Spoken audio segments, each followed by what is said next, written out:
बच्चों को दुआएं, बड़ों को सलाम। फिजा है मेरा नाम। You watching morning with Fiza 24 news पर।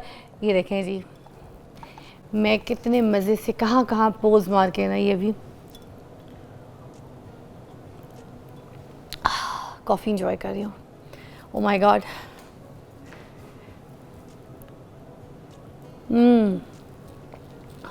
एक एक कोना कितना खूबसूरत लग रहा है। अब ये जो मैं आपको कोने दिखा रही हूँ, एक एक जगह शॉट पे खड़े होकर जो कॉफ़ी इंजॉय कर रही हूँ, वाई बिकॉज ये देखें, ये मेरा सेट तैयार हो रहा है। अभी भी हो गया है ऑलमोस्ट, मगर अभी भी मेरा सेट तैयार हो रहा है। This is my set, this is my new set. बड़ी मेहनत से, बड़ी फरमाइशों से मैंने चेंज करवाया, और पहले वाला सेट भी मुझे बहुत पसंद था ऑल्दो, मगर ये वाला मुझे बहुत ही ज़्यादा अच्छा लग रहा है, क्योंकि इसके अंदर ये देखें ना, ये विंडो वाला सिस्टम कितना खूबसूरत है, और बाहर ही जो मौसम दिखाया जा रहा है, ये ऐसा लग रहा है या तो ये अब मैं इस्लामाबाद में, वैसे मैं आपको पता है लाहौर में हूँ, लाहौर में भी हरियाली होती है, मगर ज़्यादा इस तरह की चीज़ें जो हैं वो इस्लामाबाद में पाई जाती हैं, कोयटा, पेशावर और गिलगित बल्तिस्तान, इस तरह की जगहों पे।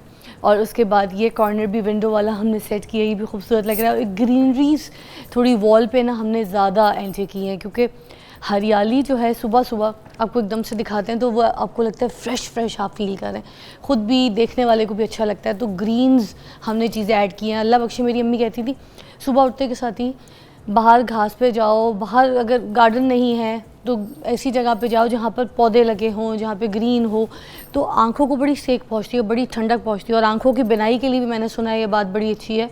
हम हर चीज़ ये कह देते हैं मिथ है, मिथ है, मिथ है, मिथ है नहीं।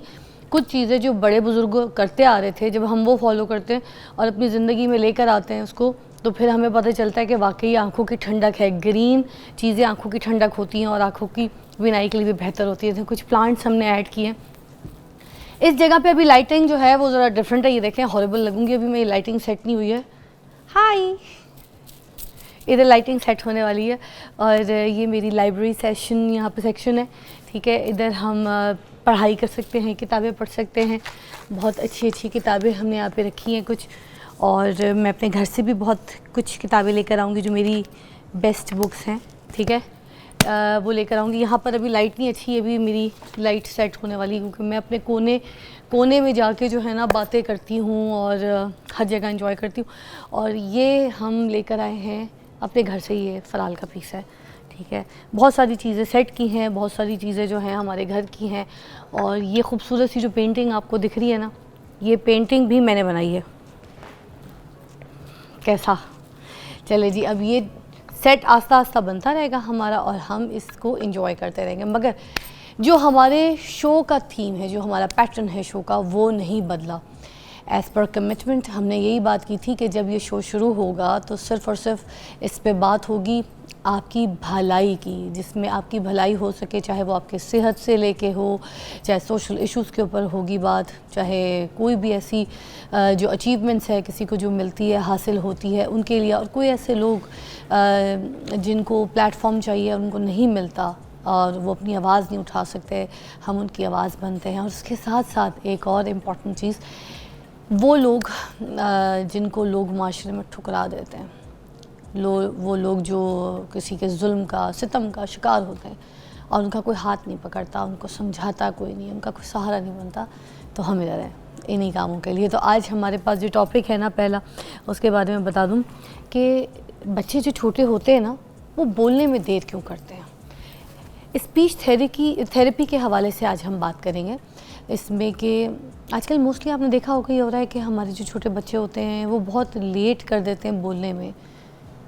और ये क्या जेनेरिक होता है, ओवरऑल क्या इशू होता है, ये स्पेसिफिक किसी बच्चों में होता है कि मोस्टली सुनने में आता है कि मोबाइल की जो यूजेज है ना, उसकी वजह से ये बच्चों में बोलने की जो है प्रॉब्लम्स फेस करनी पड़ रही है पेरेंट्स को।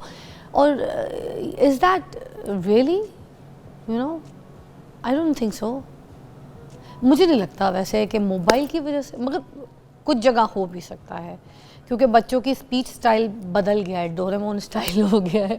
कुछ जो कार्टून में जैसी आवाज़ें देखते हैं उसी तरीके की बच्चे ना आवाज़ें निकाल के तो अपनी स्पीच में, मैंने देखा है वो उसी तरीके की जो है ना नज़र आ रही होती है। अट्रैक्शन कशिश। मेरे पास आज मौजूद हैं प्रोफेसर डॉक्टर अतिया रहमान जी, स्पीच थेरेपिस्ट हैं और बड़ी कमाल की है इसलिए कि 25 साल का एक्सपीरियंस है इनका देखने में नहीं लगती, बट एक्सपीरियंस बहुत है, इसीलिए ख़ास इनको हमने यहाँ पे मधु किया था कि हमारी रहनुमाई कर सके। अस्सलाम वालेकुम। वालेकुम अस्सलाम, कैसी हैं आप? अल्लाह का शुक्र है अतिया जी, बहुत बहुत शुक्रिया आपके वक्त का। First of all thank you very much for having me here because it was much needed, जिसको हम कह सकते हैं टॉपिक है। पेरेंट्स के बहुत से कंसर्न्स होते हैं। बीइंग अ क्लिनिशियंस हम ऐसी चीज़ें डेली बेसिस पे बहुत फेस करते हैं कि पेरेंट्स आते हैं कि जी हमारे बच्चे जो है ना वो लेट बोल रहे हैं।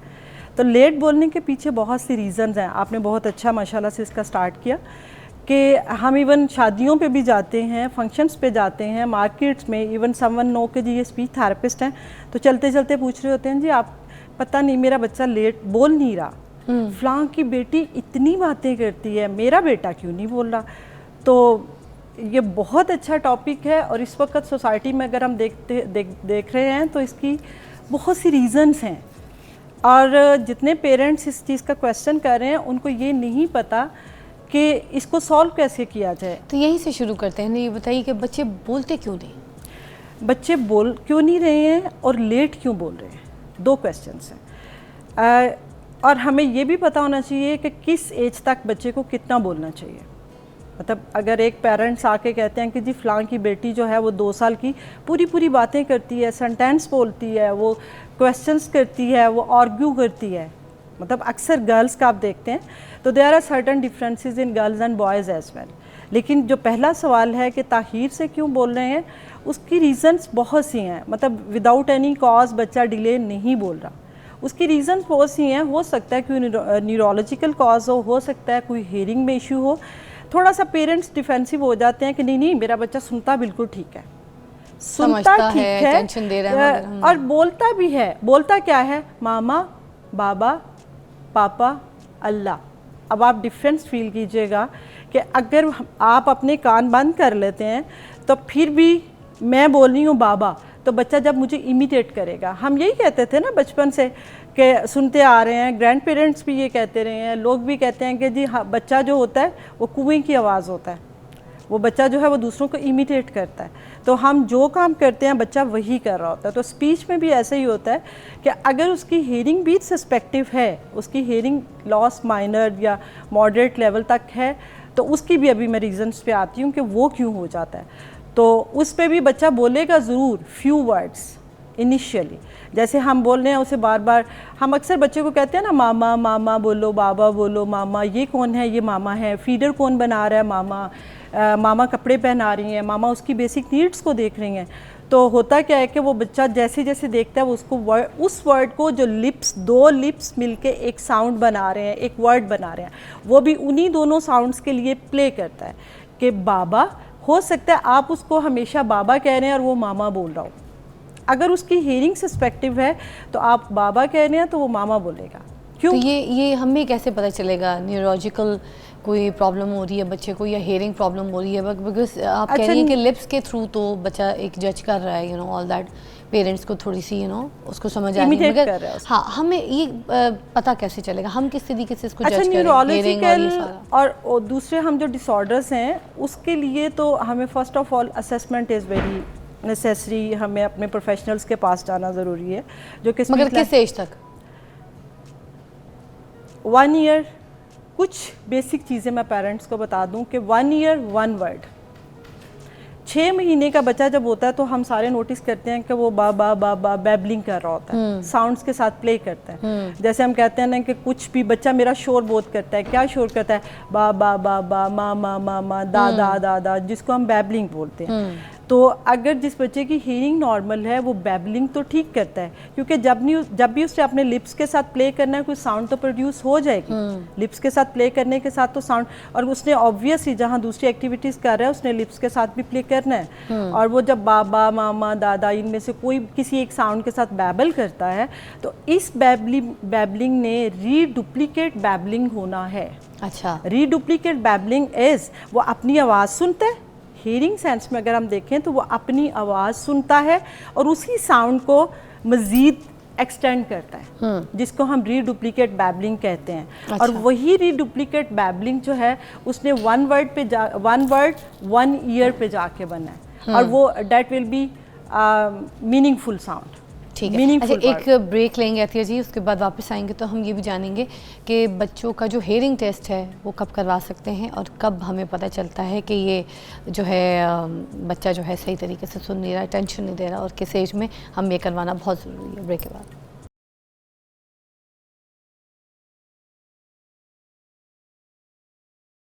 Welcome back. आज हम बात करें बच्चों की स्पीच के लिए कि जो बहुत लेट बोलना शुरू करते हैं और कौन कौन से सिम्टम्स या रीजंस होते हैं जिसकी वजह से वो लेट बोलना शुरू करते हैं। अच्छा, अमूमन देखा जाता है कि अगर भरा हुआ घर है, जॉइंट फैमिली है, उसमें जो और भी बच्चे हैं तो उनको देख के कुछ ना कुछ बच्चे जल्दी बोलना शुरू कर देते हैं। मगर जो सिंगल फैमिली होती है, अगर वहाँ पे कोई बच्चा पैदा होता है तो हमेशा मोस्टली देखा जाता है कि वो लेट बोलना शुरू करते हैं। Why is that? Really good question and बहुत ज़्यादा डिमांडिंग क्वेश्चन। बहुत से पेरेंट्स का यही कंसर्न होता है कि जी जो जॉइंट फैमिली में बच्चे हैं वो जल्दी बोलना शुरू कर देते हैं, लेकिन जॉइंट फैमिली के अंदर भी अगर कोई रीज़न या कॉज है, कोई ऐसी वजूहात हो सकती हैं जहां इसके फ़ायदे हैं सिस्टम्स के, वहां नुकसान भी थोड़े से हैं। उस क्वेश्चन पे भी आऊँगी कि अगर बच्चे की कोई हीयरिंग के साथ कोई सस्पेक्शन हो गई है, जैसे लेस दैन 6 ईयर्स बच्चों को ओटाइटिस मीडिया बहुत होता है। ओटाइटिस मीडिया मतलब मिडल ईयर इन्फेक्शन, कानों के दरमियान वाले हिस्से में इन्फेक्शन हो जाती है। रीजंस के गला ख़राब हुआ, और गले ख़राब की वजह से क्योंकि यूस्टेशियन ट्यूब एक कान से आने वाली जो नाली है आपके ये ओरोफेरिंक्स एंड नेजोफेरिंक्स के एरिया में ओपन होती है। नेजोफेरिंक्स ये जो हमारा गले का ये वाली जगह है ना, उसकी वजह से जब आपको पता है कि इन्फेक्शन एक जगह से दूसरी जगह चली जाती है, तो गले में जब भी इन्फेक्शन होगा वो इन्फेक्शन जो है वो आपके कान की तरफ भी जाएगा। अच्छा। और लेस देन 6 ईयर्स रिसर्चर्स ने प्रूव किया है, and it's not for Pakistan, through out the world ये इशू है कि लेस देन 6 ईयर्स ये ओटाइटिस मीडिया बहुत ज़्यादा होता है। अच्छा, ये क्या जो बॉटल देर तक पिलाई जाती है बच्चों को, ठीक है, लेट एज तक बच्चों को बॉटल में रखा जाता है कि बॉटल फीडिंग करा रहे हैं, तो क्या इस वजह से भी कान ख़राब होते हैं? कहते तो लोग यही हैं। अच्छा, जो बॉटल फीडिंग है, एक तो देखें ना कि जब भी आप देखें अक्सर फंक्शंस में आगे पीछे देखते हैं तो माओ ने बॉटल मिल्क वगैरह डाल के, जूस वगैरह डाल के अक्सर बच्चों को पकड़ा दिया होता है। हाँ। तो मैंने तो ऐसे भी बच्चे देखे हैं 6 ईयर्स 7 ईयर्स तक बॉटल फीडिंग्स तक होते हैं। तो शाम को रात को सोते हुए बच्चे को दूध दे देना, बच्चा लेट के दूध पी रहा है। तो अब देखें, जब भी हम खाना खाते हैं तो हमें अपना पोस्चर मैनेज रखना होता है। This is your digestive system, और आपकी फूड पाइप जा रहा है। तो बच्चे ने जब भी मिल्क लेट के लेना है तो एक कैपेसिटी जहाँ वो उसका मतलब जितना उसको मिल्क चाहिए उसने पी लिया और फिर भी उसके मैदे में जा रहा है, तो क्या होगा कि बच्चा अक्सर फिर माएँ कंप्लेन करती हैं कि मेरा बच्चा दूध बहुत फेंकता है। तो अगर बच्चे को इस तरह की सिचुएशन में, एक तो दूध जब भी फेंकेगा तो उसकी ओरोफेरिंक्स में जब भी मिल्क आएगा तो वो यूस्टेशियन ट्यूब की वजह से ईयर में भी चला जाएगा, मिडल ईयर में, कान के इस हिस्सा में। तो उससे क्या होता है कि इन्फेक्शंस की ये भी एक रीज़न हो सकती है। अच्छा। और सॉरी टू से कि इसमें ये होता है कि मैं ज़्यादातर कहती हूँ कि ये माओं का भी, हम माओं को अच्छा ट्रेंड नहीं कर रहे हैं। अच्छा, ये जो बच्चे दूध फेंक देते हैं, ये वही दूध होता है ना जो बच्चों के मैदे में जाके एडजस्ट नहीं हो रहा होता, वो ओवरफ्लो हो जाता है तो फिर बाहर गिर जाता है, ये सच है?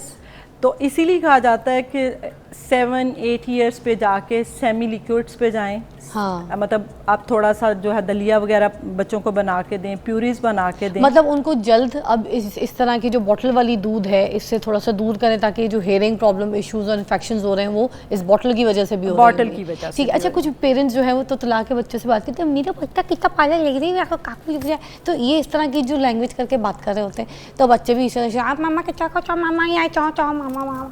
अच्छा देखिए, ये भी तो इश्यूज आते हैं ना। हमारी जो ओरल कैविटी है ना, मुंह, हाँ, जुबान की साउंड्स बोलने की एक कैपेसिटी है। जैसे हम बोलते हैं ता, ला, मा, ना, र, ये सारी साउंड्स एज ऑफ इमरजेंस होती है हर साउंड की। अच्छा। कि हर साउंड के एक हर जो ABC में से या अलिफ बे में से हम कहते हैं ना, उसका बच्चा ताता बोल रहा है, मेरा बच्चा ताता क्यों नहीं बोल रहा। तो रीजंस बिहाइंड के वो इंडिविजुअल डिफरेंसेस हो सकते हैं, बट ये कि इसकी रीज़न ये होती हैं कि वो बच्चा इसलिए उसकी अभी उस साउंड के बोलने की एज नहीं हुई। अच्छा। द रीजंस बिहाइंड बच्चे तोतला बोलते हैं, इसको हम फोनोलॉजिकल स्टेजेस बोलते हैं कि लेस देन 6 ईयर्स वो तोतला ही, माइनर तोतला, पहले इंटेलिजिबिलिटी यानी समझ आने की, मैं आपको इसमें बता देती हूँ कि समझ आने की एज 2 साल तक कितने % समझ आ जाना चाहिए, 3 साल तक कितने % तक समझ आ जानी चाहिए बच्चे की बात। हम कहते हैं कि 3 इयर्स तक 70% बच्चे की बात समझ आ जानी चाहिए। अगर वो समझ नहीं आ रही तो इसका मतलब है वो तोतला बोल रहा है, उसकी आर्टिकुलेशन मतलब age of emergence of sounds delay जाना शुरू हो रही हैं। अच्छा। लेकिन उसकी असेसमेंट स्पीच लैंग्वेज पैथोलॉजिस्ट या थेरेपिस्ट ही करेगा। आपको याद होगा अभी जैसे एक इस तरह के कार्टून्स पेरेंट्स बहुत ज़्यादा लगा देते थे, माएँ बच्चों को खाना खिलाई थी, डोरेमोन लगा देती थी, दूसरे और कार्टून्स लगा देती थी, ठीक है, जंगल बुक लगा देती थी। अब उसमें वो जो चीता, घोड़े, बिल्ली, इस तरह की आवाज़ें सुन रही है। डोरेमोन का एक अलग स्टाइल होता था कार्टून में, तो वो उस टोन में बच्चे डोरेमोन स्टाइल से बोलना शुरू हो गए थे। बच्चे इसी तरह की बिल्लियों की आवाज़ों में बात करना शुरू, तो उधर से भी स्पीच थेरेपी मुझे लगता है इन बच्चों के लिए बड़ी ज़रूरी थी, क्योंकि इन सिचुएशंस में बच्चे वही कैच कर रहे होते हैं जो बच्चे देख रहे होते हैं, जो कार्टून्स में जिस तरह की लैंग्वेज इस्तेमाल हो रही होती है। ये भी इशू आता है, ये आईपैड्स वगैरह जो बच्चों को दे दिया जाता है, छोटे छोटे बच्चों को। अच्छा, ये वाला सवाल मैं सबसे पहले वाले सवाल के साथ एसोसिएट करूँगी कि जॉइंट फैमिली में the best option is joint family, कि जितना ह्यूमन कन्वर्सेशन सिस्टम के अंदर हम अपने बच्चे को रखेंगे बच्चा उतना अच्छा बोलेगा। और पेट लैंग्वेज नेवर एवर बी, तोतलापन कभी भी नहीं। बच्चा तोतला बोल रहा तो प्लीज़ आप क्लियर बोलें। हाँ, अब वो जो हम कार्टूनिक लैंग्वेज पे आ जाएं, that's robotic language. Less than 6 years prefer to natural environment, इंसानों में रखें। स्क्रीन टाइमिंग इज़ नॉट, मतलब आजकल हम इसको कह रहे हैं कि एडिक्शंस की तरह है। और जो माएँ कहती है ना मेरा बच्चा खाना नहीं खाता स्क्रीन के बगैर, मोबाइल पे मैं कार्टून लगा दूंगी, मोबाइल पे कोई प्रोग्राम लगा दूंगी तो बच्चा खाना खाना शुरू कर देगा, दूध पीना शुरू कर देगा। तो please don't do such type of practices with your children, because it's really harmful, it's really harmful. क्योंकि बच्चे के साथ आप क्लियर लैंग्वेज में बात करें, बच्चा सुन सकता है, बच्चा समझ सकता है। हाँ, अगर सुनने में कुछ सस्पेक्शन हो रही है, आप बात करते हैं और बच्चा फिर भी आपको रिस्पॉन्स नहीं कर रहा, तो उसकी रीजंस एंड कॉजेज़ हैं, and go to your speech therapist and take the assessment for के। और प्लीज़ जाएं स्पीच थेरेपिस्ट के पास से, प्रोफेशनल्स को आइडेंटिफाई करके उनके पास जाएं कि वो डिग्री होल्डर्स हों। अच्छा, लास्ट में जल्दी पूछना चाहूँगी, ख़त्म हो रहा है हमारा सेगमेंट, मगर मुझे ये ज़रूरी पूछना है कि हकलाते हैं ना कुछ बच्चे, कुछ झिझक के हकला के थोड़ा घबरा के एक आध जगह माइनस कर देते हैं अपना एक शॉर्ट बोलते हुए, तो ये क्यों करते हैं? डेट्स कॉल्ड स्टैमरिंग और स्टटरिंग। अच्छा, हम इसके लिए दोनों टर्म्स यूज़ होती हैं। तो वो अक्सर बच्चे बोलते हैं मेरा नाम ना नाम। हाँ। एक साउंड को या तो रिपीट करते जाएंगे या एक सेंटेंस के अंदर जाके पॉज दे देंगे। मैं जा रहा था तो फिर ये इसको हम स्टैमरिंग बोलते हैं। लेकिन लेस देन, मतलब it started in on from 2.5 years से शुरू होती है, जिसको हम नॉर्मल डिस्फ्लुएंसी बोल सकते हैं। मगर मुझे इतनी हैरत होती है कि देखें, इसके लिए स्पीच थेरेपिस्ट और इन लोगों की ज़रूरत है। मैं ओकाड़ा गई थी 2 साल पहले ना किसी फैमिली के पास, तो वहाँ पर मुझे वो एक औरत है, वो बताती है कि मेरे बच्चे को ना स्पीच का प्रॉब्लम हो रहा था, वो हकला रहा था। तो हम क्या करते थे कि मिट्टी का जो प्याला होता है उसमें पानी जमा करके तो छत पे रखते थे, कौवे चिड़िया ये लोग जो भी पानी पीते थे, फिर उनका झूठा पानी जो था वो सारा दिन का हम रात को बच्चे को पिला देते थे बॉटल में डाल के कि ये पी जाओ। तो उससे अल्लाह का शुक्र ये बोलना शुरू हो गया। मैंने कहा उम्र बढ़ती जा रही है, अब देख देख के लोगों को बोलेगा ही, ये उसकी वजह से बोलना नहीं शुरू हुआ। मगर खैर, लोगों की अब इस तरह की चीज़ों के ऊपर मिथ है, और बच्चों को पता नहीं किस किस्म के देखें, परिंदों के, कौवों के, चीलों के झूठा पानी पे लाके। तो अब मैं कुछ कहूँगी तो पीछे लोग मुझे कमेंट करना शुरू कर देंगे, फिजा ने इस मिथ को गलत साबित कर दिया। तो गलत है तो गलत साबित किया है ना, अक्ल करो यार, गलत है ना, आप बोल दें, बता दें प्लीज कि मैं बिल्कुल गलत है। कल ही बातें सुनती हूँ, आप बता दें कि बिल्कुल गलत है। इस गलत को मैं थोड़ा सा रेफरेंस के साथ दूंगी। हमारे यहाँ दादियाँ नानियाँ भी तो कहती हैं ना, तो दादियाँ नानियाँ जहाँ हम स्टोरी टेलिंग के लिए रेफ़र करते हैं, तो प्लीज़ दादियों नानियों को भी थोड़ा सा अब समझ जाना चाहिए कि हर चीज़ का ट्रीटमेंट है। हाँ। शुक्र अल्हम्दुलिल्लाह कि पाकिस्तान में अब स्पीच थेरेपिस्ट अवेलेबल हैं। हाँ। अगर 25 ईयर्स बैक से मैं अवेलेबल हूँ तो मेरे साथ मेरे कोलीग्स भी होंगे। तो please go to your speech therapist. ये कवों का जूठा मत पिलाएं, ये जर्म्स और पता नहीं क्या क्या कुछ पिला रहे हैं। बच्चे काय काय करना शुरू कर देंगे। Thank you so much Atiya ji, आपके टाइम का बड़े अच्छे तरीके से, बड़े अच्छे इंपॉर्टेंट टॉपिक को एलैबोरेट किया आपने, और बड़ी रहनुमाई होगी। आपसे मुलाकात करते हैं छोटी सी ब्रेक के बाद।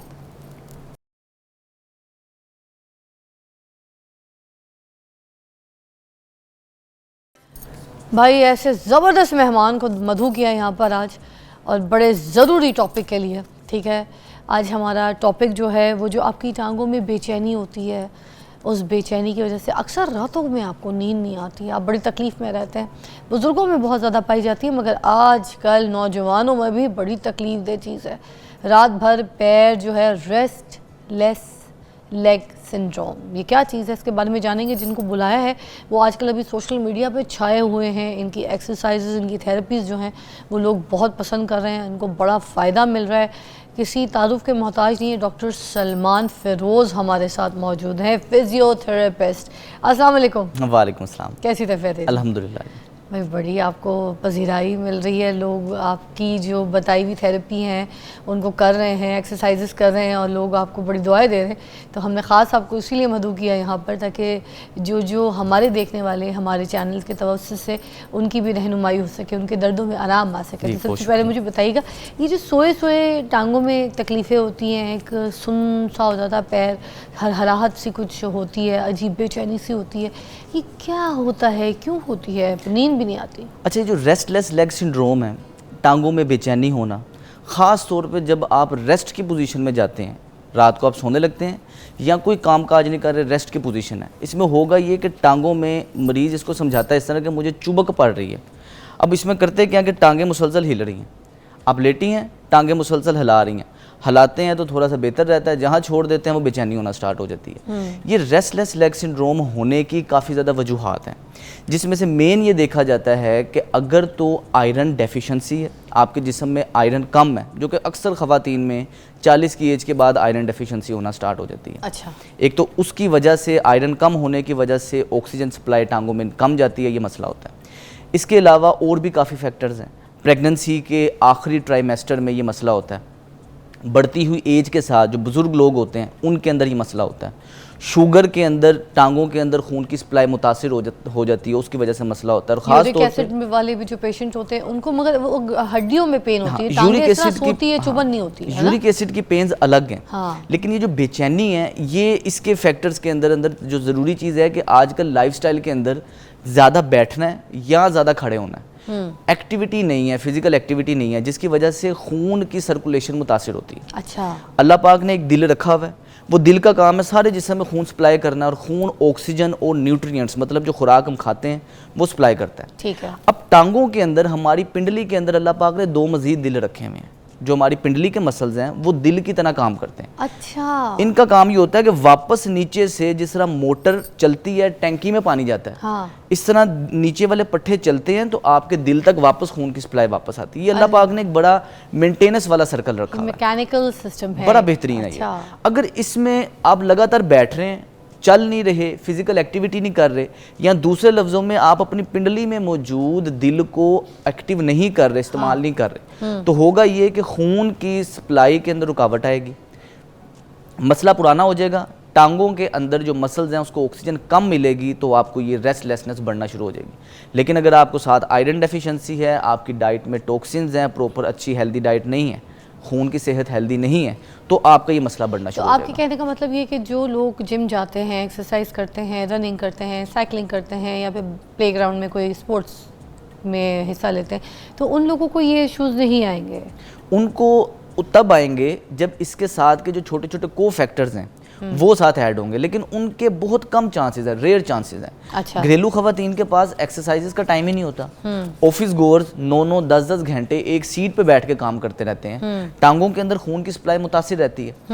ऐसे लोग जो जिस्म को इस्तेमाल नहीं करते, उसके अंदर ये रेस्टलेसनेस के चांसेस बढ़ जाते हैं। अच्छा, तो आप हमें कौन कौन सी कुछ एक्सरसाइजेज जो हैं अगर बता दें, जिससे थोड़ी सी ये आराम मिल सके लोगों को, ख़ास वो लोग जो ऑफिस वर्कर हैं, बैंक्स वगैरह में जॉब करते हैं, ऑफिस में जॉब करते हैं, या फिर टीचर्स हैं, और उनका काम बैठ के कॉपियाँ चेक करना, बच्चों को पढ़ाना, इस क्लासरूम में बस एक जगह खड़ा होना, फिर बैठ जाना एंड ऑल दैट। तो इस तरीके की सिचुएशंस में कोई आरामदेह एक्सरसाइज अगर आप प्रेफर बताना चाहें। अच्छा, इसके अंदर होता ही है कि जब भी हम किसी को गाइड करते हैं ना, नहीं, पहले बैठ के करेंगे। जब हम किसी को गाइड करते हैं ना कि आपने एक्सरसाइजेस करनी है, तो उसके जहन में ये आता है कि इसके लिए स्पेसिफिक मुझे 1.5 घंटा, 1 घंटा, आधा घंटा निकालना पड़ेगा। हाँ। हाउस वाइफ के लिए मसला ये होता है कि सारा दिन काम करूंगी, थक जाऊंगी, कैसे टाइम निकालूंगी, बच्चों को संभालना है कि एक्सरसाइज का टाइम निकालना है। ऑफिस गोर्स की ये टेंशन होती है कि 8-10 घंटे जब आपने काम कर लिया होता है तो वर्जिश का दिल ही नहीं करता। तो मैं अपने मरीजों को, व्यूवर्स को ये एडवाइस करता हूँ कि आपने वर्जिश के लिए कुछ स्पेशल टाइम नहीं निकालना। आप अपने डे टू डे एक्टिविटी के अंदर कुछ 2 से 3 मिनट निकालें, और इसको जिस तरह आप स्नैक लेते हैं, खाने में स्नैक आप इस्तेमाल करते हैं, इस तरह आप एक्सरसाइज को एज अ स्नैक ऐड करेंगे तो आपको फ़ायदा उतना ही मिल जाएगा। वाह। अब वो लोग जो बैठ के काम करते हैं या बुजुर्ग हैं जो नहीं चल फिर सकते, वो बैठ के अपनी रेस्टलेसनेस को ट्रीट करने के लिए ये 2 से 3 मिनट की एक्टिविटी है। क्या? अब आपने क्या करना है कि टांगों के अंदर खून की सप्लाई बढ़ानी है। अच्छा। इसके लिए सबसे पहली वर्जिश, और ये रिसर्च ने प्रूव किया है, रेस्टलेसनेस को बेहतर रखने के लिए सबसे आइडियल एक्सरसाइजेज ये हैं। क्या? इसको कहते हैं सोलियस पंप। सबसे पहले एक्सरसाइज है कि आपने इस तरह बैठना है, थोड़ा सा सोफे से आगे थोड़ा सा आगे होकर, कमर सीधी रहनी चाहिए। ओके। कुब नहीं निकला हो, कमर सीधी रहे। ठीक है। अब आपने अपने पंजों के बल आना, ये इससे हो ये रहा है कि वो जो मैंने आपको जिस तरह पहले बताया कि 2 दिल अल्लाह पाक ने रखे हुए हैं, ये वही एक्टिव हो रहे हैं। अच्छा। एक तो ये रेस्टलेसनेस के लिए फ़ायदेमंद है, दूसरे नंबर पे जिन लोगों को शुगर का मसला है, चल नहीं सकते, बैठे बैठे सिर्फ ये अगर वर्जिश करेंगे, 1 मिनट अगर आप ये करते हैं ना, ये सिर्फ बैठ के ये, तो आपका शुगर लेवल का 1 पॉइंट नीचे आ जाता है। मतलब आपकी 150 शुगर है, 149 आ जाएगी। हाँ जी। और अगर आप 1 घंटा कर लेते हैं तो 60 पॉइंट्स नीचे आ जाते हैं। शुगर कंट्रोल रखने के लिए आइडियल एक्सरसाइज ये है। अब ये जो मैं आपको एक्सरसाइज बता रहा हूँ, ये 30-30 सेकंड करनी है हर एक्टिविटी। ठीक है। आप बैठे हैं, 30 सेकंड आपने ये कर लिया, पहली वर्जिश हो गई। इसके बाद सर आपने ये बहुत अच्छी वर्जिश थी। इसके बाद हम दोबारा आते हैं ब्रेक के बाद, और ये मैं बता दूं कि ये जो 30 सेकंड के लिए इन्होंने बताया ना कि पीछे से हील्स जो है मुझसे उठानी है, इससे इन्होंने कहा है कि शुगर लेवल भी डाउन होता है। इसका मतलब कि बैठी बैठी एक्सरसाइज भी जो है वो मैजिक कर जाती है आपकी बॉडी में। और इतने लोग शुगर के पेशेंट हैं कि मैं बता नहीं सकती, they must do this exercise. Then take a break.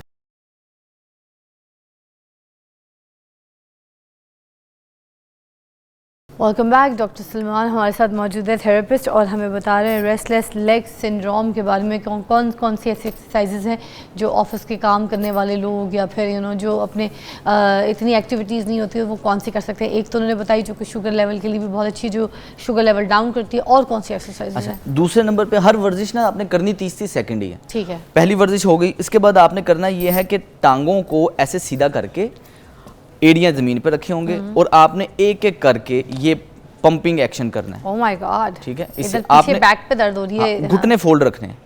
अच्छा, फोल्ड रखना, हल्के बैंड अच्छा, रखने मैंने गलत सिर्फ आपने पंजों को मूव करना है। हाँ, इसलिए देखिए मैंने जो अगर गलत स्टेप ऐसे फॉलो किया, ऐसे ना कीजिएगा। मैंने ये ऐसे कर दिया था। हाँ। ऐसे नहीं करना, घुटने थोड़े से ऐसे रखने। और वर्जिश करते हुए किसी जगह पे दर्द नहीं बढ़नी चाहिए, अकड़ाव नहीं बनना चाहिए। अच्छा, इससे क्या होगा? इससे आपके पिंडलियों के मसल्स में मूवमेंट आ रही है, सामने वाले मसल एक्टिव हो रहे हैं, पीछे वाले मसल एक्टिव हो रहे हैं, जो पंपिंग एक्शन बन रहे हैं, नीचे खून की सप्लाई सर्कुलेट कर रही है, तो आसानी रहती है, बेहतरी जरा जल्दी आ जाती है। अभी प्रेशर मुझे किसी चीज पे नहीं पड़ रहा। हाँ, और बस ये आराम आराम से करना है। ठीक है। 30 सेकंड्स करके 3 स्टेप्स नहीं, एक ही हर एक्सरसाइज को 30 सेकंड के लिए करना है। ओके। ये हमारी सेकंड एक्सरसाइज थी। ये सेकंड हो गया। थर्ड एक्सरसाइज ये है कि आपने पाँव को ऐसे राइट लेफ्ट मूव करना है, सेम पोजीशन। हाँ, घुटने नहीं है मूव करने, घुटने सीधे रहेंगे, सिर्फ पाँव के ये ऐसे मूवमेंट होगी। इसे विंडशील्ड वाइपर कहते हैं, जैसे गाड़ी का अच्छा वाइपर इस तरह मूव करता है, ये इसको भी विंडशील्ड वाइपर कहते हैं। और घुटने नहीं मूव करने इन्होंने कहा है। अच्छा, अब दोनों घुटने आपस में जुड़े नहीं होने चाहिए, बीच में जिस तरह आपने फासला रखा है ना, थोड़ा सा इस तरह फासला रखना है। अच्छा, गैप भी रखना है, लेग्स के बीच में स्पेस ऐसे करके फिर आपने विंड स्क्रीन वाली फॉलो करनी है। 30 सेकंड ये करने के बाद अभी हमारी 3 एक्सरसाइजेज हैं, हो गई हैं। चौथी एक्सरसाइज है, आपने इसको ऐसे क्लॉकवाइज मूव करना है। ये ओके। घुटने नहीं मूव होने, सिर्फ पाँव ही मूव होने। अगेन घुटने नहीं मूव होने, पाँव की इस तरह से पूरी सर्कल बनानी है इसको। All right. 30 सेकंड ये करने के बाद दूसरी तरफ आपने 30 second okay. Again way back, same posture. जब आपने ये कर लिया, और लास्ट एक्सरसाइज आपकी ये है कि आपने बैठे बैठे पाँव इधर और मार्च पास करना है, ये इस तरह। अच्छा, अब इसके अंदर जब नीचे आपने पाँव रखना है ना, जो लोग वजनी होते हैं, ये खवातीन घुटनों में दर्द है, चलती फिरती नहीं है, जिसमें वजनी हो जाता है, अगर तो वो इस तरह जोर से मारेंगे तो दर्द निकलेगी। जोर से नहीं मारना, कंट्रोल में रखना है कि आप मार्च कर रहे हैं आवाज़ ना आए। जिस तरह आप कर रही है ना, आवाज़ आ रही है, आवाज़ नहीं आनी, आवाज़ नहीं आनी चाहिए, कंट्रोल में नीचे लेके उससे जाना। क्या फ़र्क है? इससे ये है कि आपको जब आवाज़ नहीं ना आ रही तो आपके मसल्स टाइट रख के आप कर रही हैं, कंट्रोल में मूवमेंट कर रही हैं, यहाँ खिंचाव ज़्यादा आ रहा है। अगर आवाज़ रखेंगे तो खिंचाव नहीं आएगा। हाँ, इस जगह नहीं पे। आएगा, you're right। तो आपने अब आ रहा है। कंट्रोल के साथ इस एक्सरसाइज को करना है। I got it, इस तरह फील हो रहा है, यस। ये आपने किया टोटल, ये एक्सरसाइजेस करने से आपके कुल मिला के 3 मिनट लगेंगे। इससे तो मेरे पेट पे भी फर्क पड़ रहा है, पेट के मसल स्ट्रेच आ रहा है, हाँ, इस्तेमाल हो पेट रहे के हैं। मसल भी हो रहे हैं। तो 3 मिनट की ये टोटल एक्सरसाइज है, दिन में बस 2 दफ़ा करनी है। वाह, आप ऑफिस में बैठे बैठे कर सकते हैं, ब्रेक टाइम में कर सकते हैं, कोई इसके लिए स्पेशल टाइम नहीं निकालना। अगर आप टाइम का सोचेंगे एक्सरसाइज के लिए, ये तो आपको घर के बुजुर्ग हज़रात भी आराम से कर सकते हैं। बहुत ईजी है, बहुत ईजी एक्टिविटी है। इसके अलावा जो मेन चीज़ है कि लगातार बैठने के लिए हमारे जिस्म को अल्लाह पाक ने बनाया ही नहीं है, तो थोड़ी थोड़ी देर बाद मूवमेंट लाजमी करते रहें। उठ के हल्का सा चल लिया, उठ के हल्का सा चल लिया, हर आधे पौने घंटे बाद मोबाइल पे अलार्म लगाएं, 1 मिनट के लिए वॉक करके फिर बैठें। अरे वाह, ज़बरदस्त। और एक छोटी सी ब्रेक लेंगे, ब्रेक के बाद जब वापस आएंगे, ठीक है, तो फिर बल्कि मैं एक और चीज़ है, हमारे पास ना एक ब्रेकिंग न्यूज़ है, और किसी भी टाइम क्योंकि न्यूज़ चैनल है तो आ जाती है, तो एक ब्रेकिंग न्यूज़ के लिए हमें जाना पड़ेगा। हम आपको दोबारा मधु करेंगे, और सोशल मीडिया पे ये जो रील्स है ये ज़रूर देख लीजिएगा, क्योंकि डिटेल जो थी वो रह गई, और मैं काफ़ी एक्साइटेड थी अभी इस चीज़, इस सेगमेंट के लिए। मगर आपसे मैं दोबारा रिक्वेस्ट करूँगी कि आपको हमारे प्रोग्राम में एक बार दोबारा आना पड़ेगा, ठीक है। डॉक्टर सलमान हमारे साथ थे, ब्रेक लीजिएगा, ब्रेक के बाद मिलते हैं।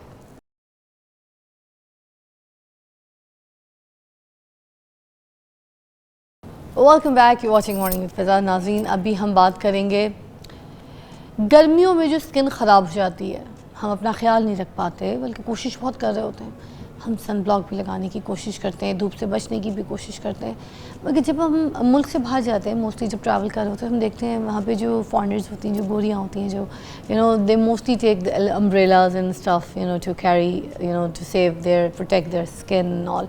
बट हम यहाँ पर इस तरह की चीज़ें नहीं करते। हम अपने बच्चों को भी नहीं कहते कि धूप बहुत तेज़ है तो अम्ब्रेला लेके जाओ। बच्चे भी काले पीले वापस आते हैं स्कूल, अच्छे खासी शक्लों के भेजते हैं हम लोग, जो वापस आते हैं लगते ही नहीं अपने बच्चे, क्योंकि धूप में खेल रहे होते हैं। तो धूप में जो स्किन ख़राब होती है, जो बर्न हो जाती है, then you put makeup everything, वो उसके ऊपर बैठता ही नहीं है, बेस आपकी फटी फटी फील होती है, आपकी स्किन में जो मॉइस्चर होता है वो अजीब से तेल की तरह जो होता है वो टपकना शुरू हो जाता है। बट आपकी स्किन का जो एक ग्लो है, एक सूदिंग स्किन जो है वो वैसी नहीं रहती, खुरखुरी सी, अजीब सी। जबकि जो सर्दियों में जैसे फटी फटी हो जाती है स्किन, गर्मियों में जली जली हो जाती है स्किन। तो ये इसके ऊपर बात करेंगे।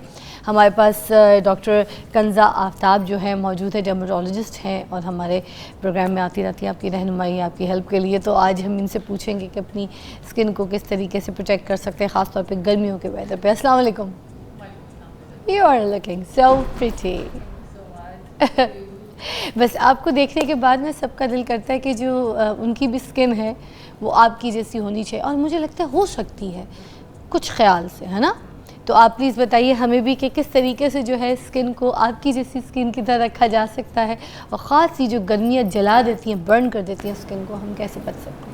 जी, अभी फ़िज़ा आपने बहुत अच्छी बात की, अम्ब्रेला वाली बात जैसे, तो मुझे उससे याद आ गया कि हर कल्चर की डिफरेंट रिक्वायरमेंट्स होती हैं। अब हमारे कल्चर में अगर हम अम्ब्रेला लेके निकलते हैं, लोग थोड़े कॉन्शियस हो जाते हैं कि आप देखो जी ये अम्ब्रेला लेके फिर रहे हैं। तो मुझे एकदम से याद आया कि जब हम गांव जाते होते थे तो हमारे जो होते थे ना, अक्सर लोग, उन्होंने एक कपड़ा रखा होता था वाइट कलर का। अच्छा। अक्सर नाना अबू ने या दादा अबू ने, इस एज के लोगों ने एक कपड़ा रखा होता था, उसे साफ़ा कहते थे, कि ऐसे वो जैसे ही निकलते थे वो ऊपर रख लेते थे। और जब भी मैंने मेडिकल कॉलेज में पढ़ा कि स्किन को बचाने के लिए भी रखते थे, गीला भी करके, और वैसे भी वाइट कलर जो होता है ना वो सारी यूवी रेज को रिफ्लेक्ट कर देता है। अच्छा। वो आपकी स्किन तक पहुँचने ही नहीं देता। तो it was so wise of them, जब मैंने मेडिकल कॉलेज में पढ़ा कि वाइट कलर आपकी यूवी रेज को रिफ्लेक्ट कर देता है, और फिर मैंने उसे रिलेट किया कि हमारे कल्चर में तो ये चीज़ पहले से प्रेजेंट थी कि वो एक वाइट कपड़ा लेके धूप में निकलते थे, ऐसे जिसे क्या कहते हैं, कुछ पंजाबी में कुछ लोग पढ़ना कहते हैं, कुछ साफ़ा कहते हैं। हाँ। ऐसे लपेट के निकलते थे। हाँ। और एक तो वाइट कलर, दूसरा वो मलमल का कपड़ा जो कि आपकी स्किन को इरिटेट नहीं करता, उसको सूद रखता है और यूवी रेज से बचाता है। तो कल्चर का थोड़ा सा डिफरेंस होने की वजह से आप बिल्कुल कुछ भी यूज़ कर सकते हैं। हाँ। अम्ब्रेला भी यूज़ कर सकते हैं, लेकिन अगर इस तरह का आपका कल्चर, आपको जैसे गांव वाली साइड पे लोगों का ये कल्चर है कि वो कपड़े से अपना सर या ढाम के निकलते हैं, तो इट्स अ गुड थिंग। तो ये एक बहुत अच्छी आपने बात की है कि प्रोटेक्शन प्रोटेक्शन जो है सन से ये बहुत ज़रूरी है और इसको शुरू से ही बताना चाहिए बच्चों को। ऑल्दो हमारी स्किन टाइप तो अल्लाह ताला ने बहुत अच्छी बनाई है, हमें थोड़ा सा मेलानिन भी दिया है, हम थोड़े ब्राउन हैं, तो हमें सूरज उस तरह से इफ़ेक्ट नहीं कर सकता जिस तरह से गोरों को करता है। अच्छा। क्योंकि गोरों की स्किन में मेलानिन नहीं है, ब्राउन कलर नहीं है, तो ब्राउन कलर जो है ये एक नेचुरल सन ब्लॉक है। अच्छा, जितना ज़्यादा इसका कंटेंट ज़्यादा होता जाएगा उतनी शायद आपको सन की प्रोटेक्शन की ज़रूरत नहीं है। तो इसलिए मैं अक्सर पेशेंट से कहती हूँ कि जब भी आप सुबह उठें तो हमारे हर एक के पास स्मार्टफोन है, ऐप्स होती हैं, उसमें वेदर ऐप्स होती हैं, तो उसको निकालें, उसमें देखें आज का यूवी इंडेक्स क्या है, तो यूवी इंडेक्स आपको बता देगा कि आज हमने सन ब्लॉक लगाना है या नहीं लगाना है। अच्छा, तो यूवी इंडेक्स देखें, अगर तो आपका 3 से अबव यूवी इंडेक्स आ रहा है तो मस्ट है कि आप सन ब्लॉक लगा के निकलेंगे। अगर 3 से कम है तो कभी स्किप भी कर सकते हैं। तो ये कुछ छोटी चीज़ें होती हैं जो आपकी स्किन को ना सिर्फ सन बर्न से बचाती हैं बल्कि एजिंग से भी बचाती हैं। आप एज करना भी रुक जाते हो, लोग फिर आपको पूछते हो कि भाई आप तो एज ही नहीं कर रहे, आपको हमने इतने साल पहले देखा था तब भी ऐसे थे और अभी भी ऐसे ही। अच्छा, ये कौन से स्किन टाइप होते हैं जिनकी स्किन पे मोस्टली आपने देखा होगा तेल टपक रहा होता है? ख़ास तौर पे जो कॉलेज स्कूल की लड़कियां होती हैं बेचारी, जो पढ़ने जाती हैं, एक टाइम पे जब मैं भी जाती थी, तो ये जून जुलाई वाला महीना होता है ना, चाहे कराची हो या लाहौर हो, इस टाइम पे बड़े नाक पे जैसे तेल ऐसे भर आता है, माथे वाले एरिया पे, चिन एरिया पे, जी, बिल्कुल। बहुत ज़्यादा तेल चेहरे पे नुमाया हो जाता है, जिसकी वजह से फिर बाद में कुछ एक्ने इश्यूज भी शुरू हो जाते हैं। बिल्कुल, तो बिल्कुल। आप इसके लिए क्या कर सकते हैं, क्योंकि जून जुलाई का महीना तो बिल्कुल स्किन को ऐसे जाके अटैक करता है जैसे पता नहीं। जी, ये बिल्कुल ऑयली स्किन का आपने बिल्कुल जिक्र किया है, ये ऑयली स्किन में ज़्यादा होता है और प्यूबर्टी के बाद जैसे ही बच्चियां जवान होते हैं 12, 13 ईयर्स, 15 ईयर्स के बाद, तो एकदम से हमारी सीबम प्रोडक्शन यानी ऑयल प्रोडक्शन स्किन में बढ़ जाती है। तो आप देखेंगे कि हमेशा यंग बच्चों के ही यहाँ पे नोज़ में और यहाँ पे माथे पे ऑयल आता है। हाँ। बाकी आप एज करोगे तो सिर्फ पसीना आएगा, ऑयल इतना नहीं निकलता। ऑयल नहीं आता था, तो ये यंगस्टर्स का क्या ज़्यादा प्रॉब्लम होता है, तो ये ऑयली स्किन है। ऑयली स्किन के लिए हम ये कहते हैं कि ऐसे आपके फेस वॉश होने चाहिए जिनमें 2% सैलिसिलिक एसिड हो। अगर आप सैलिसिलिक एसिड से चेहरा धो के बाहर निकलेंगे तो ऑयल कंट्रोल रहेगा और उस तरह से आपको बाहर निकलते हुए धूप में ऑयल की प्रोडक्शन ज़्यादा नहीं होगी और वो चमकता हुआ चेहरा नहीं होगा। दूसरे कि सन ब्लॉक तो बहुत ज़रूरी है, सन ब्लॉक तो आपने लगाना ही है, लेकिन कोशिश करें कि ऑयली स्किन वाले लोग जेल बेस्ड सन ब्लॉक लगाएं। अगर आप क्रीम बेस्ड सन ब्लॉक लगाएंगे ना तो जैसे ही बाहर निकलेंगे एक पसीना और चिपचिपापन और ऑयल प्रोडक्शन वो ज़्यादा हो जाती है। अच्छा, बॉयज़ ज़्यादा शिकायत करते हैं जो ऑफिस जाते हैं, जो कॉलेज जाते हैं बच्चे लड़के, उनको ये होता है कि भाई वो तो सन ब्लॉक भी नहीं लगाते, कहते हैं हमारा चेहरा वाइट हो जाता है, वो देखने में बहुत बुरा लगता है। तो इस सिचुएशन में वो बॉयज़ क्या कर सकते हैं? बिल्कुल इसी बात को हम डिस्कस कर रहे हैं कि उन्होंने क्रीम बेस्ड सन ब्लॉक नहीं लगाने या फिजिकल सन ब्लॉक्स नहीं लगाने। अब जो जितने फिजिकल सन ब्लॉक्स हैं they are barrier sun blocks, वो नज़र आएंगे, राइट, जिनमें जिंक होता है, zinc oxide, titanium oxide. Oily और ड्राई दोनों स्किन के लिए अवेलेबल होते हैं, जिसमें आप कह रही हैं जेल बेस ऑयली स्किन के लिए अवेलेबल होता है और लड़कों को भी वही सूट करता है क्योंकि वो नज़र नहीं आता, वो इनविजिबल होता है। It is just like transparent gel, तो वो जैसे ही आप लगा लेते हो इनविजिबल, कोई बता नहीं पाता कि आपने चेहरे पे कुछ लगाया है, लेकिन आप प्रोटेक्शन में भी आ जाते हो और ऑयल प्रोडक्शन भी आपकी कंट्रोल में रहती है। दूसरे कि वो पोर्स ब्लॉक नहीं करती, जेल कभी भी पोर्स ब्लॉक नहीं और करती। सैलिसिलिक एसिड जरूरी होना उसमें, सैलिसिलिक एसिड आपके फेस वॉश में होना चाहिए। फेस वॉश में, फेस वॉश इसमें अच्छा, इसमें नहीं, सन ब्लॉक में नहीं, ठीक है। वो तो एक एक्सफोलिएटिंग एजेंट है जो आपकी सुपरफिशियल लेयर्स को क्लेंस करता है, डीप पोर्स को क्लेंस करता है, तो वो आपके फेस वॉश में होगा। और कितनी देर के बाद फेस को वॉश करना है और कितनी देर के बाद सन ब्लॉक दोबारा रिपीट करना है? क्या 2 घंटे तक सन ब्लॉक काम करता है, सुना है, या बस? जी, अगर तो आप आउटडोर्स हैं तो 2 घंटे तक काम करता है। आउटडोर्स का मतलब है कि आप तपती धूप के अंदर काम कर रहे हैं अपना, तो उसमें फिर हम कहते हैं कि इसको हम फिंगर यूनिट कहते हैं कि कितना सन ब्लॉक लगेगा आपकी पूरी फिंगर जितना। आपने जैसे टूथपेस्ट नहीं निकालते, इसी तरह आपने ट्यूब में से सन ब्लॉक निकालना है और पूरी लाइन ऑफ योर फिंगर पे लगा के ये पूरे फेस का एक यूनिट आपका बन जाएगा और उसको 2 आवरली रीअप्लाई करना है if you are working outside, अगर आप खुली धूप में काम कर रहे हैं। अच्छा, मुझे एक सवाल बड़ा इम्पोर्टेंट है। हमारे देखें अभी गाँव वगैरह की अगर मैं मिसाल दूँ, गंदम की अब कटाइयाँ शुरू हो जाएंगी, ठीक है, उस टाइम पे आप देखें धूप में जाते हैं, गर्मी में तेज़ तपते सूरज सर पे होता है, सारा दिन वो गंदम की कटाई कर रहे होते हैं, उनकी स्किन पे वो कुछ नहीं लगाते ना, उन्होंने कभी उनके आबाओ अजदाद ने आज तक कभी कुछ ज़िंदगी में मुंह पे कुछ लगाया, सारा दिन सूरज सर पे रख के वो गंदम की कटाइयाँ, फसलें, चीज़ें वो कर, उनकी स्किन को कुछ भी नहीं होता ना, उनकी स्किन ख़राब होती है, ठीक है, थोड़ा सा जाहिर सी बात है हल्का सा रंग डिफरेंट हो जाता है, मगर उनकी स्किन को कुछ नहीं होता। ये इनकी क्या लकड़ पकड़ हजम अच्छा, स्किन है जिनकी हाँ स्किन जी, बर्न नहीं हाँ जी। होती, ना स्किन खराब, ना खुदरी, ना जलती, क्या है ये इनके साथ? असल में क्या होता magic? ये है फ़िज़ा कि अल्लाह ताला ने बहुत हम सबसे स्मार्टेस्ट मशीन है। हाँ। इंसान को अल्लाह ताला ने बहुत ही स्मार्ट और इतना खूबसूरत निज़ाम है कि आप जैसे ही धूप में जाते हो ना तो आपकी प्रोटेक्टिव मैकेनिज़म्स ऑन हो जाते हैं। आपकी स्किन एक ऐसी कुछ चीज़ें बनाना शुरू कर देती है कि वो खुद से प्रोटेक्शन कर लेती है अगर आपने नहीं भी सन ब्लॉक लगाया हुआ। तो जैसे मैंने आपको बताया कि मेलानिन जो है वो एक नेचुरल सन ब्लॉक है। तो जब आप गंदम की कटाई कर रहे हैं, सुबह से शाम तक धूप में है, तो आपकी स्किन ने इतना ज़्यादा मेलानिन बनाना शुरू कर देना है कि उसने कहना है कि इस यूवी रेज़ हमें असर ना करें, हमें इफ़ेक्ट ना करें। तो आप देखेंगे कि 2-3 दिन कटाई करने के बाद वो लोग बिल्कुल काले स्याह हो जाएंगे, थोड़े से ज़्यादा टैन हो, जिसको हम सन टैन कहते हैं। Sun tan is natural protecting mechanism, जो कि जैसे ही आप धूप में जाओगे आपकी स्किन ने बनाना है मेलानिन कि नेचुरल सन ब्लॉक बना लूँ ताकि मुझे यूवी रेज़ इफ़ेक्ट ना करें, उसके मुज़र असरात से मैं बच जाऊँ। तो आप जितने लंबे अरसे तक धूप में रहते हो वो सन टैन की ड्यूरेशन उतनी बढ़ती जाती है। लाइक अगर आप एक दिन के लिए कहीं घूमने फिरने गए हो, बीच पे गए हो, तो वो सन टैन 1 से 2 हफ्ते रहेगा, ख़त्म हो जाएगा। लेकिन अगर आप सुबह से शाम तक 1 महीना रह रहे हो तो वो फिर शायद 6 महीने या साल लेगा वो सन टैन जाते हुए। तो इसलिए फिर ये होगा कि परमानेंटली उनकी स्किन का कलर चेंज हो जाएगा, स्किन थिकन्ड हो जाएगी क्योंकि उसमें ज़्यादा काम हो रहा है। लेकिन क्या होगा कि एजिंग शायद जल्दी आ जाए, एजिंग, रिंकलिंग, आइज़ के अराउंड वो जल्दी आ सकती है, लेकिन स्किन अपनी प्रोटेक्शन खुद कर लेती है। ये इसलिए आपने नई बात बताई है इस दफ़ा। एक ब्रेक के बाद दोबारा हासिल होते हैं, डॉक्टर कंज़ा हमारे साथ मौजूद है, डर्मेटोलॉजिस्ट।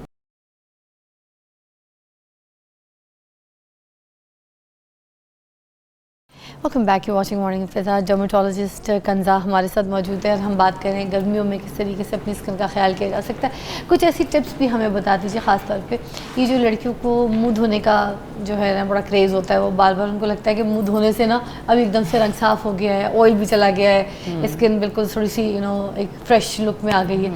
तो ये बार बार मुँह धोने से भी क्या हमारी स्किन के जितने इशूज़ हैं, प्रॉब्लम्स हैं, वो ठीक हो जाते हैं? बिल्कुल फ़िज़ा नहीं होते। बार बार मुंह धोने से क्या होता है कि हर स्किन के ऊपर ना एक माइक्रोबायोम है, आपके नेचुरल बैक्टीरियाज़ हैं जो आपके लिए अच्छे हैं, जो आपकी स्किन को अच्छा करते हैं। तो अगर आप बार बार फेस वॉश करोगे, वो बेचारे बैक्टीरियाज़ का घर ख़त्म हो गया, आप उनको वॉश ऑफ कर रहे हो, ठीक है। बहुत सारी अच्छी चीज़ें अल्लाह ताला ने छोटी छोटी मखलूक़ें हमारी स्किन के ऊपर रखी हुई हैं जो स्किन को रिपेयर करती रहती हैं, राइट। तो इसलिए मेरा ख्याल है कि 2 दफ़ा से ज़्यादा साबुन से या फेस वॉश से फेस वॉश नहीं करना चाहिए। हाँ, प्लेन वाटर से आप जितनी दफ़ा मर्ज़ी करें, सादा पानी से। सादा पानी आपके माइक्रोबायोम को, आपके बैक्टीरियाज़ को, आपके स्किन के छोटे माइक्रो ऑर्गेनिजम्स को कुछ नहीं कहता और ना ही पीएच चेंज करता है। आपको पता है अब साबुन की या फेस वॉश की पीएच बहुत डिफरेंट होती है हमारी स्किन पीएच से। तो वो क्या तेज़ाबियत का फ़र्क होने की वजह से भी स्किन डैमेज होती है। अक्सर मैंने ये देखा कि बार बार फेस वॉश करने की वजह से भी एक्ने ब्रेकआउट्स होते हैं क्योंकि स्किन का बैरियर ब्रीच हो जाता है। ऊपर वाली स्किन की जो प्रोटेक्टिव लेयर है वो उतर जाती है और फिर बाहर के एनवायरनमेंट से एक्सपोज हो जाती है आपकी स्किन। कुछ भी आएगा, एलर्जन आएगा, गर्दो गुबार आएगी, वो डायरेक्ट अटैक करेगी स्किन के ऊपर और जाहिर है फिर आपको ब्रेकआउट्स अच्छा, हमारा बचपन जो हमारा स्कूल कॉलेज वाला टाइम था, उस टाइम पे हमें तो ये सब कुछ नहीं करना पड़ा। ये skin routine, morning routine, night routine, day routine, अब उसमें ये जो मुझे नहीं पता ये प्रोडक्ट सेल करने के लिए लोग करते हैं पूरी इंटरनेशनल मार्केट में। If you open the social media everywhere skin routine, celebrities बहुत ज़्यादा बात कर रही होती है, ट्यूटोरियल्स बनाते हैं लोग। मुझे इस बारे में बता दें कि जो स्किन रूटीन है, क्या अगर कोई आम इंसान जो पैसे नहीं है, जिसके पास इतना अफोर्ड नहीं कर सकता, इतनी महंगी चीज़ें नहीं ले सकता, तो अगर उसको फॉलो नहीं कर रहा, जिसमें टोनर भी लगाना है स्किन रूटीन में, जिसमें कोई सिरम भी लगाना है, जिसके बाद उसके ऊपर कोई फिश फिश करके स्प्रे भी करना है फेस के ऊपर, पता नहीं कौन से किसी के मॉइस्चर फेस पे आ गए, किसी के हर्बल फेस स्प्रेज आ गए, तो मिस्ट किसी ने लगाना है चेहरे पे, फिर उसके बाद जो है ना मुंह पे वो केमिकल्स चीज़ें जो भी दी जाती हैं वो 3-4 बैरियर, फिर उसके बाद मॉइस्चराइज़र क्रीम लगानी है, फिर अगर डे टाइम है तो सन ब्लॉक भी लगाना है, एंड देन उसके बाद फिर मेकओवर शुरू करना है। पूरी स्किन को जो प्रेप करके पूरी एक फिल्म चलानी होती है, पहले तो नहीं होती थी, मैंने और आपने शायद नहीं की होगी ये, मगर अब ये स्किन रूटीन की बातें होती हैं, तो इसके बारे में क्या कहेंगी? क्या ये बहुत ज़रूरी है और हर कोई कैसे अफोर्ड करेगा यार? अच्छा, सबसे पहले फ़िज़ा छोटी बच्चियों को बिल्कुल ज़रूरत नहीं है। छोटी, जैसे आपने कहा ना कि हम नहीं करते थे जब हम कॉलेज गोइंग थे, हम नहीं करते थे। आपकी स्किन बिल्कुल यंग है, उसे किसी चीज़ की ज़रूरत नहीं है। अब 20 इयर्स की बच्चियाँ मेरे पास आती हैं एंड देयर लाइक हम रेटिनॉल लगा रहे हैं। मैंने कहा भाई आपको रेटिनॉल की क्या ज़रूरत है, आपके तो अपना कोलेजन इतना अच्छा है, आपको कुछ ज़रूरत नहीं है। जी प्रिवेंटिव है कि हम एज नहीं करेंगे। भाई जब एज आएगी उस वक्त प्रिवेंशन शुरू हो जाएगी। अभी 20-25 इयर्स तक आपको बिल्कुल रेटिनॉल नहीं चाहिए, उससे आपकी स्किन इरिटेट होगी। फिर जो ये 25 स्टेप स्किन केयर रूटीन है, इससे स्किन बहुत इरिटेट होती है। सुने आपने 25 कह दिया, 25 स्टेप्स भी है। Skin care. यस, मैंने देखा है, सोशल मीडिया पे ही देखा है। तो आई अच्छा। वाज लाइक कि आप एक दिन कर सकते हो, 2 दिन कर सकते हो, एक तो तीसरे दिन आप में हिम्मत नहीं होगी, कंसिस्टेंसी नहीं रहेगी। ठीक है। तो जो चीज़ आप मुसलसल नहीं करते उसका कोई इफेक्ट नहीं है। दूसरा ये कि इतनी चीज़ें लगाने से लाजमी कोई ना कोई एक चीज़ आपकी स्किन को इरिटेट करेगी। ऐसा नहीं हो सकता कि आप इतनी ज़्यादा केमिकल स्किन पे लगाएं और आप कहें कि जी स्किन बिल्कुल अच्छा रिएक्ट करे, अच्छी बच्ची बन के रहे। ऐसा नहीं होगा। स्किन ने रिएक्ट करना है, उसे कुछ ना कुछ बुरा लगेगा आपकी स्किन को। तो इसे कीप इट सिंपल। आप अपने इंग्रेडिएंट्स फाइंड आउट कर सकते हो कि भाई मुझे हाइलुरोनिक एसिड सूट करता है, मुझे रेटिनॉल सूट करता है, मुझे क्या सूट करता है। तो ये बेहतर है कि अपना इंग्रेडिएंट फाइंड करें और वो लगाएं, ज़्यादा ना करें। थैंक यू सो मच कंजा जी, बहुत बहुत शुक्रिया। आज आपने हमें बताया कि किस तरीके से गर्मियों में हम स्किन का कैसे प्रोटेक्ट करके ख्याल कर सकते हैं। ब्रेकिंग न्यूज़ है, will be right back after this break.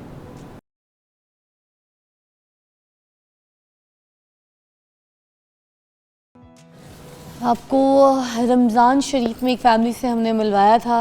Osteoporosis की उनको प्रॉब्लम है, बच्चे हैं 2, तैयबा और अहमद, और इनके लिए हमने कॉल की थी सैयद उमैर को, ठीक है, क्योंकि एक ऐसी बीमारी है ऑस्टियोजेनेसिस, ठीक है, इम्परफेक्टा।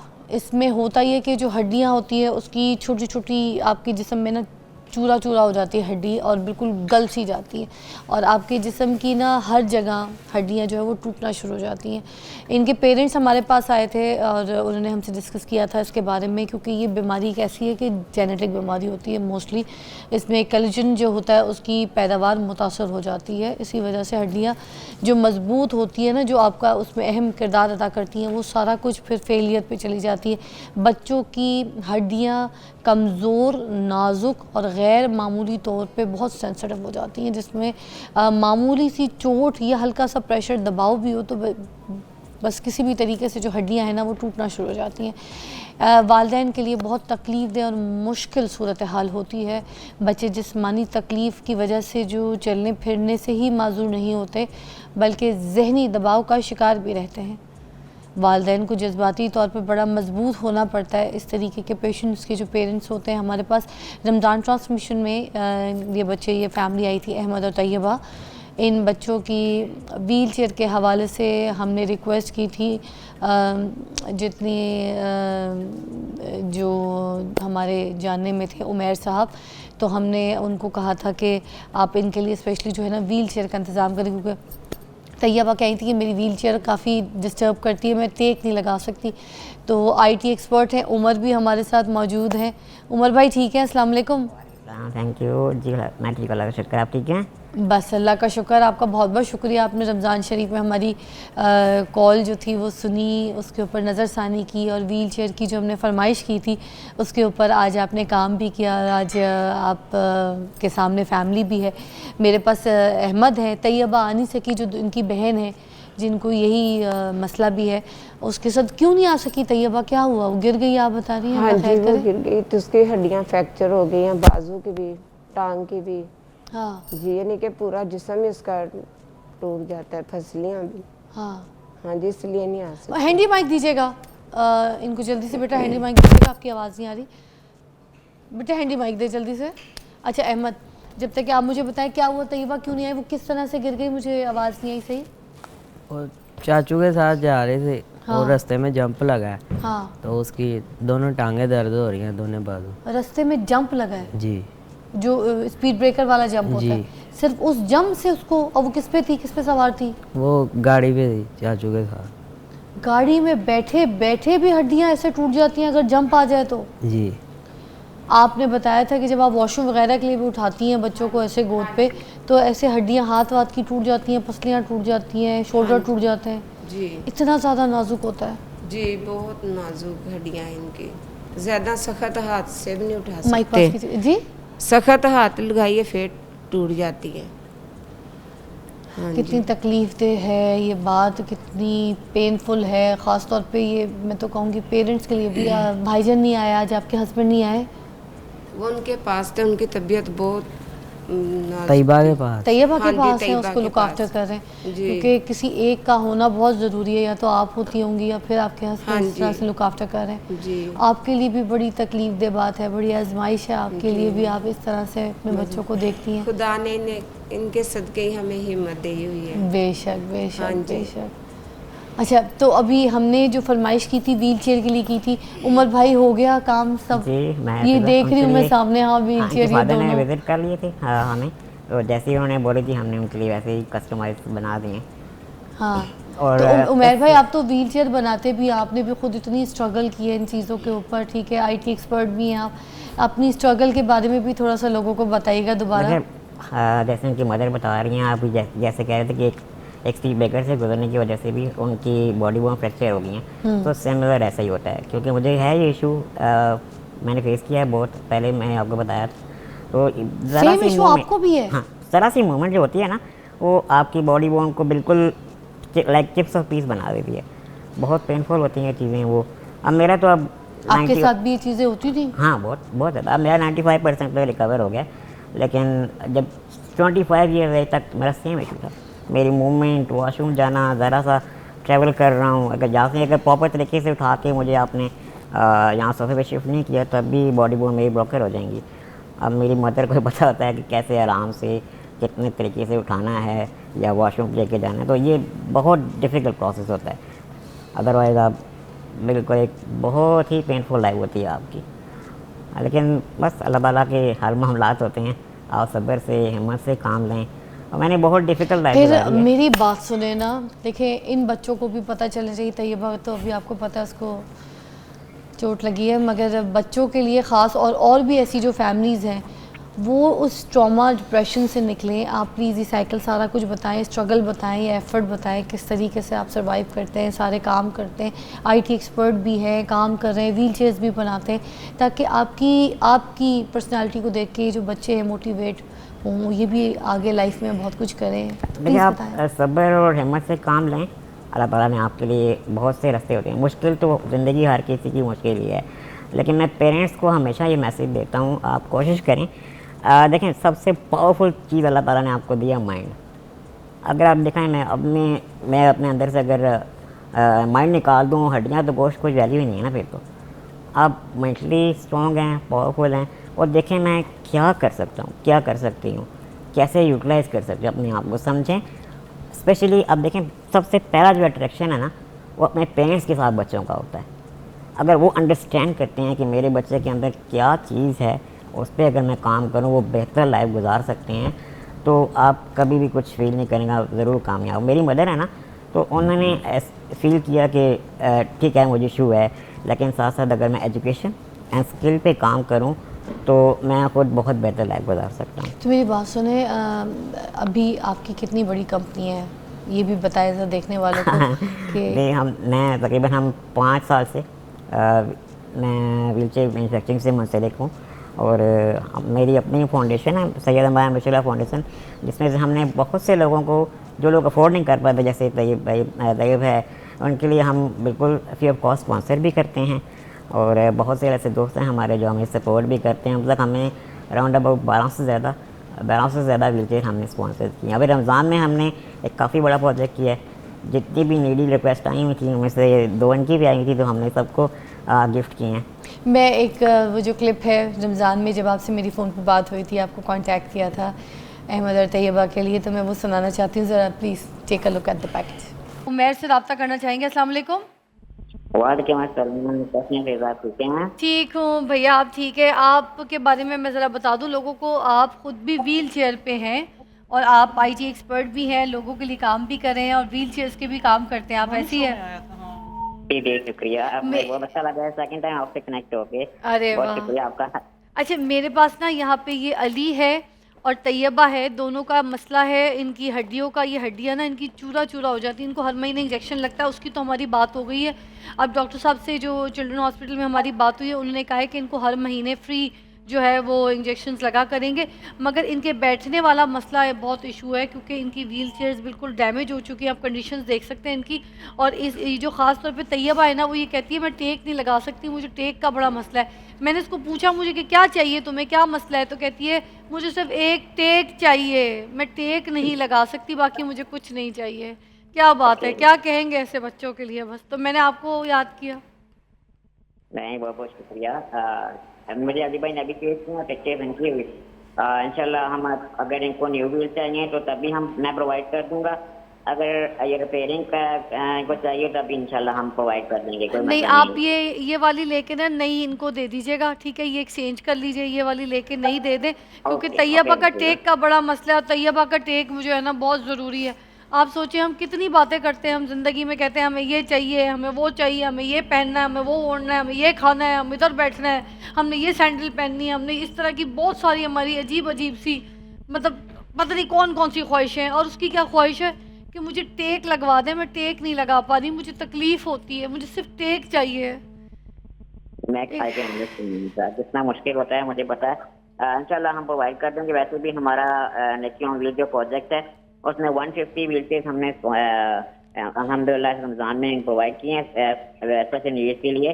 तो इनको भी हम अभी तो हमारा ऑफिस ऑफ हो गया, इसके फ़ौरन बाद इंशाल्लाह हम इन दोनों को प्रोवाइड कर देंगे। बहुत मेहरबानी भाई आपकी, आपके वादे का आपका बहुत शुक्रिया। जो बेहतर हो सके फ़ौरन कर दीजिएगा। बहुत शुक्रिया भाई। इस तरीके से रब्ता किया था हमने और इन्होंने हमें उसी वक्त रिस्पांस कर दिया था कि ईद के फ़ौरन बाद ही जो है ना ये व्हील चेयर्स रेडी हो जाएंगी और तैयबा को और अहमद को जो है ना दोनों को दे दी जाएंगी। अच्छा, अब घरों में जाहिर सी बात है पेरेंट्स के लिए बड़ा मुश्किल होता है, उनके लिए बड़ा टफ़ होता है ऐसे बच्चों को देखने के लिए, ठीक है? अब हमने जब आपसे रब्ता किया तो इनकी चेयर का मसला बहुत ज़्यादा था। अभी भी आप अहमद की चेयर देख सकते हैं यहाँ पर, किस तरीके से कैरी करते होंगे, किस तरह से जाते होंगे, आते होंगे, उनके लिए हर चीज़ कितना मुश्किल हो जाता है। तो ये व्हील चेयर दोनों भाई बहनों की चेंज होना बहुत लाजमी थी। और आज ये सैयद उमर भाई की वजह से जो है ये काम, उमर भाई की वजह से जो है ये काम हो रहा है। और उमर भाई बहुत बहुत शुक्रिया।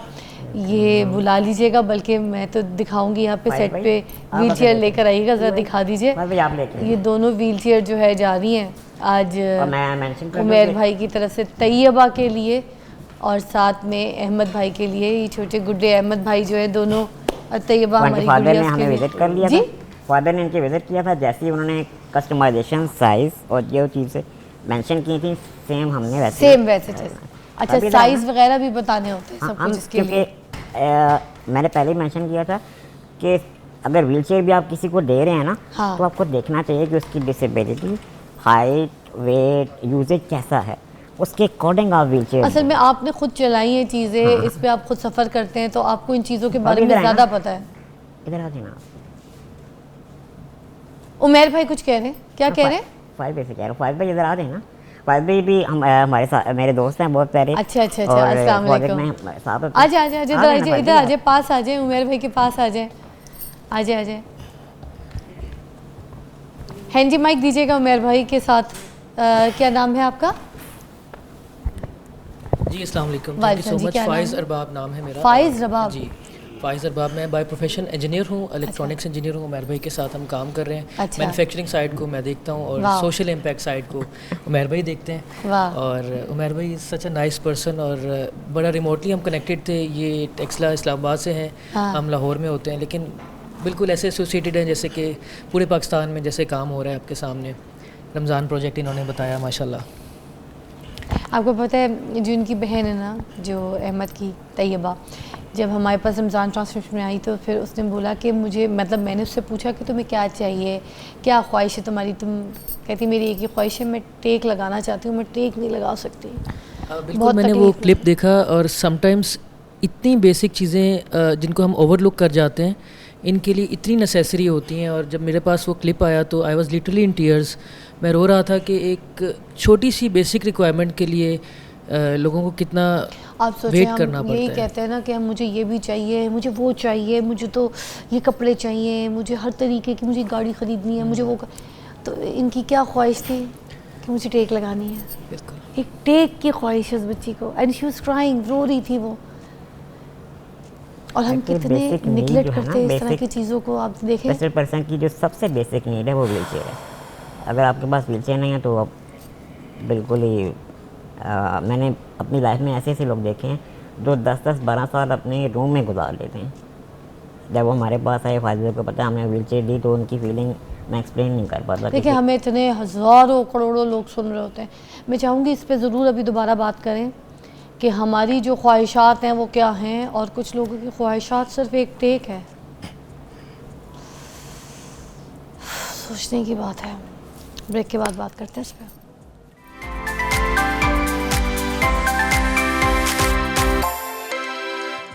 अच्छा, मैं चाह रही थी उमैर भाई जो ये लेकर आए व्हीलचेयर, इस पे जो है ना अहमद बैठ जाए, तो हमने इनसे भी दरख्वास्त की थी अहमद की अम्मी से कि इनको बिठा दें।